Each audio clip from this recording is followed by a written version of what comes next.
Video start करने से पहले मेरी आप दोस्तों से ये रिक्वेस्ट है कि मेरे चैनल को ज़रूर से सब्सक्राइब कर लो और बेल के आइकन पर भी ज़रूर क्लिक कर लो ताकि हर आने वाली वीडियो आपको सबसे पहले मिल सके।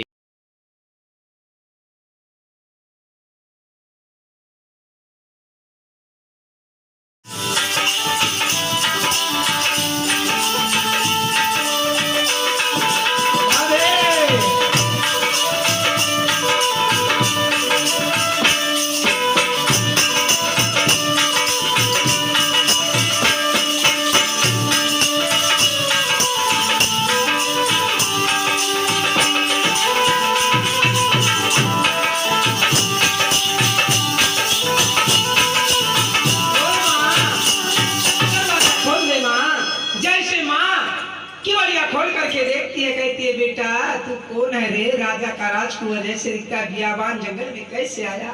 माँ मेरे कोई ना माँ है ना मेरी कोई पिता है, मेरा कोई नहीं है माँ, दुनिया में कोई नहीं, मैं तेरे पास रहने को आया हूँ। माँ ने कहा बेटा मेरी एक शर्त है, मैं तो तुझे रखूंगी पर ये देख विदर्भ देश दिख रहा है। कौन सा देश? विदर्भ देश दिखाई दे रहा है। वहाँ का राजा है भिम्मक। क्या नाम है उसका? विदर्भ देश का राजा भिम्मक है, जिसकी बेटी जिसका नाम है कमला।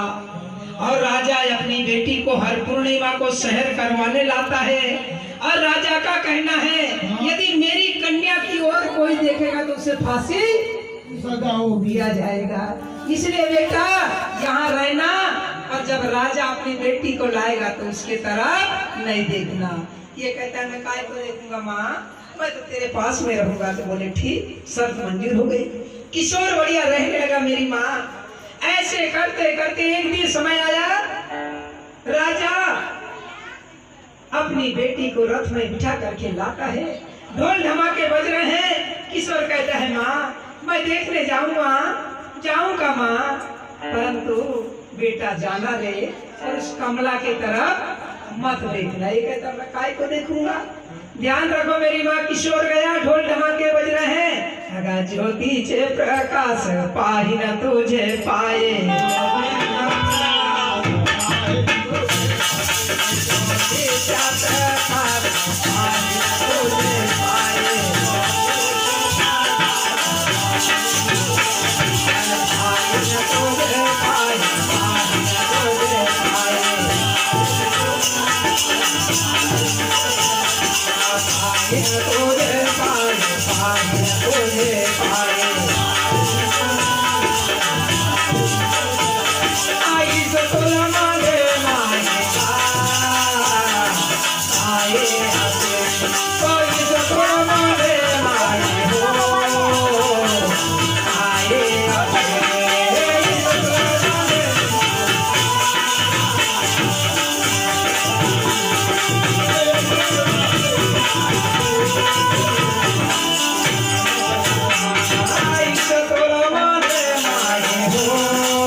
प्रकाश पाहि न तुझे पाई, आणि स्थूल मध्ये माझे काय असे, स्थूल मध्ये माये काय असे।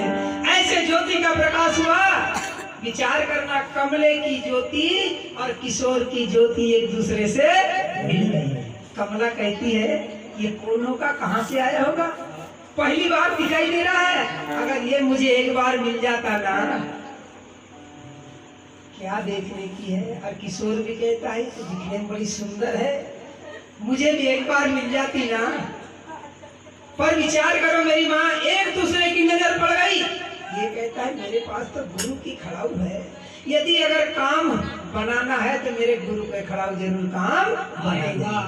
राजा ने अपनी कन्या को भ्रमण करवाया और वो कन्या कहाँ रहती थी? महल के ऊपर रहती थी। सन 12 बजे रात्रि का समय हुआ। बुढ़िया माँ के पास में सोया था, रात्रि से निकल गया और कहते हुए मेरे गुरु को खड़ाऊ, मुझे कमला के महल में लेकर के चल। कमला महल में बैठी थी, जाकर के पहुंच गया और जैसे कमला और किशोर का मिलन हुआ, वैसे मेरी माँ, राजा का नियम था, प्रतिदिन अपनी बेटी का एक एक फूल वजन नापता था। इर्द गिर्द में नौकर चाकर मंत्री लोग थे, और जब से कमला और किशोर का प्रेम हुआ, उसी दिन से कमला का एक एक फूल वजन कम होने लगा। राजा समझ गए कोई ना कोई बात जरूर हो गई। नौकरों चाकरों से कहता तुम सही देखते नहीं, ये तो कहते हैं हम रात भर जगते हैं, पर बेटा कौन आता है कहाँ से आता है क्या मालूम। तो सूक्ष्म द्वार से खिड़की से पार करके और चले जाता था, आना जाना होता था। राजा ने कहा ऐसे में चोर नहीं मिलेगा, चोर को पकड़ने के लिए कोई ना कोई उपाय करना पड़ेगा। तो बोले यही दरवाजे से आता होगा और यही दरवाजे से जाता होगा।